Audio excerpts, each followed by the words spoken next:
Hello, I'm George Turner from the Tax Justice Network, coming to you from Tax Justice Network London headquarters.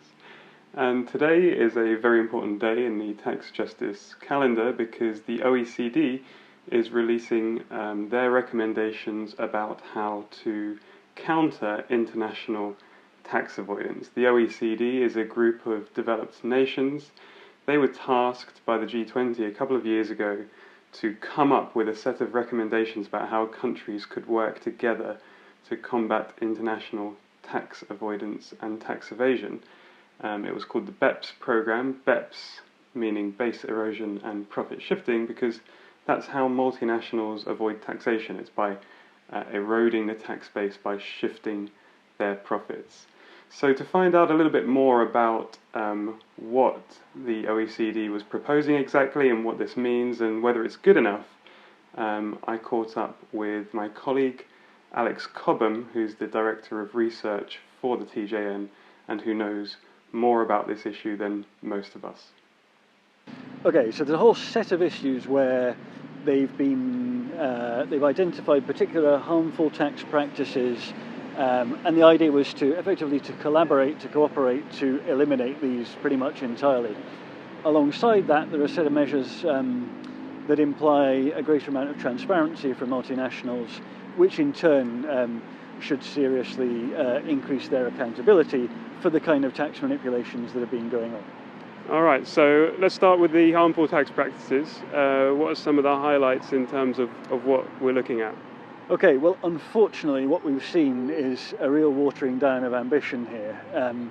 Individual countries, and the UK has been particularly prominent in this, have defended their own particular measures that they use to get multinationals to bring in profits from elsewhere at low or no tax. In the UK's case, that's the use of a patent box or an innovation box.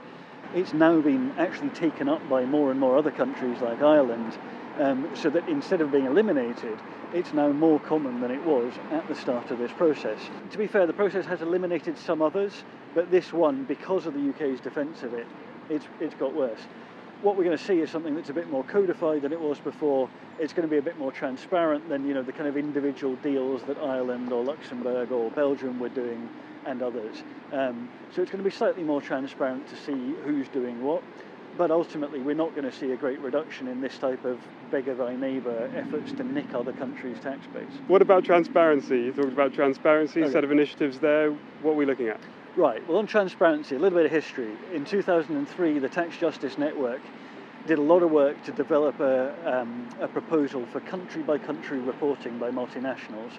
That means instead of having multinationals just give a global consolidated set of accounts, they'd be reporting how much activity, how much sales, how many employees, how much profit, how much tax on a country-by-country basis. And the basic idea is, if a company's got like one employee in the British Virgin Islands and is booking $5 billion of profit, then you smell a rat, right? Right, so automatically you can see where the big distortions are. The whole BEPS project has one aim, which is to improve the alignment between the location of profits and the location of economic activity. Country-by-country reporting is fundamental to actually seeing what that alignment looks like. Making it public is important so you can keep tax authorities accountable, as well as knowing that tax authorities can keep multinationals accountable. Unfortunately, the OECD was given a mandate to produce a country-by-country reporting standard.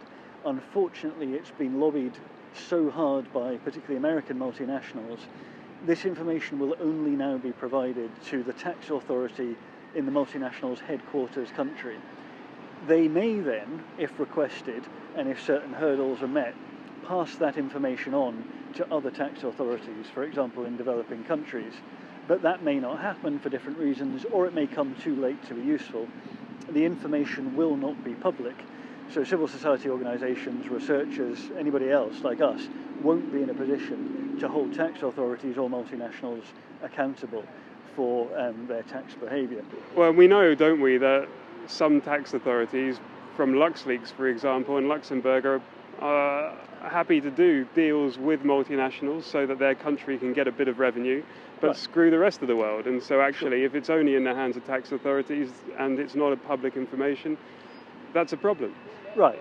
you can get tax rates of 1%, even 0% being given because it's entirely in secret. And we've seen the same with Apple in Ireland.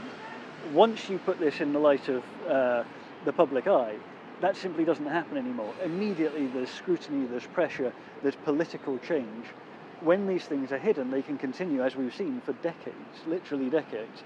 So that transparency is absolutely critical to making sure that tax authorities and policymakers and multinationals are behaving in a more responsible way, are meeting really their responsibilities to the rest of the world.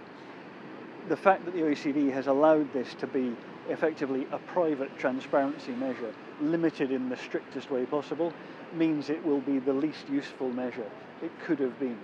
But I think we'll see a lot of pressure now to make it public, for other tax authorities to demand it directly, and I think we'll see some leading multinationals actually voluntarily make it public.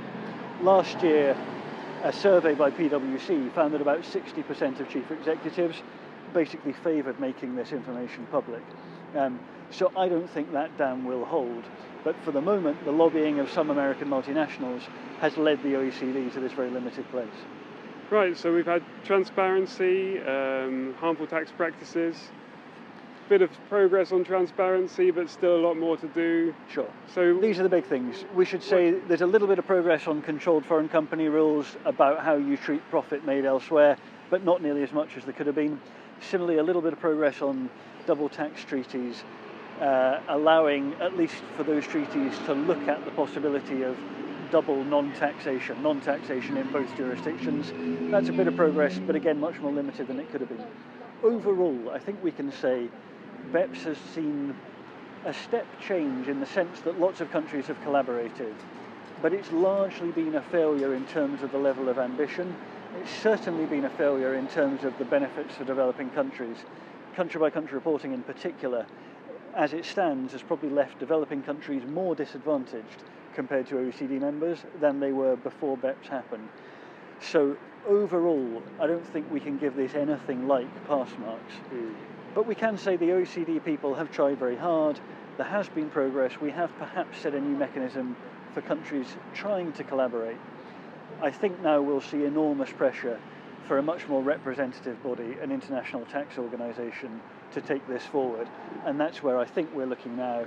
It's where groups like the International Commission for Reform of Corporate Taxation, including Joe Stiglitz, are now really focusing.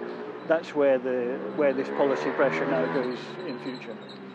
So there we have it then. In summary, a really important step forward. The OECD initiative was the first time in many, many years that countries have come together to try and cooperate to come up with a new set of rules to see how they could counter tax avoidance by multinational companies.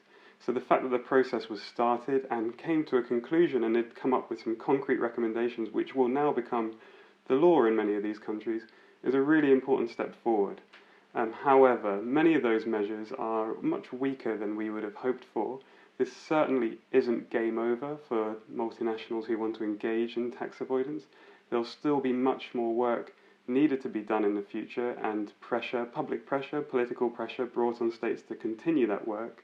And we'll also need to see that the process of cooperation, which started a couple of years ago with the BEPS initiative, is now bedded down and continued. Now the OECD have said today that they will continue to work on this issue. This is not the kind of closing of the book, but many people would like to see it done on a broader basis, bringing in more countries, not just the OECD countries.